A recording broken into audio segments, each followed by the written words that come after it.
जय श्री राम, वंदे मातरम, भारत माता की जय। मेरा नाम महंत अर्जुन गिरज है। मैं अंतर्राष्ट्रीय हिंदू महासंघ भारत का प्रदेश का उपाध्यक्ष हूँ।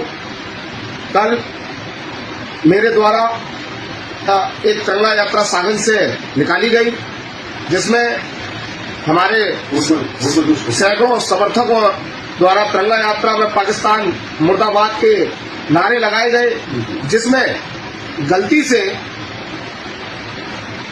मेरे से जो नारा निकल गया, पाकिस्तान जिंदाबाद का नारा निकला, वो जोश में होश खो निकलने वाला एक नारा था, जिसके लिए मुझे बहुत खेद है।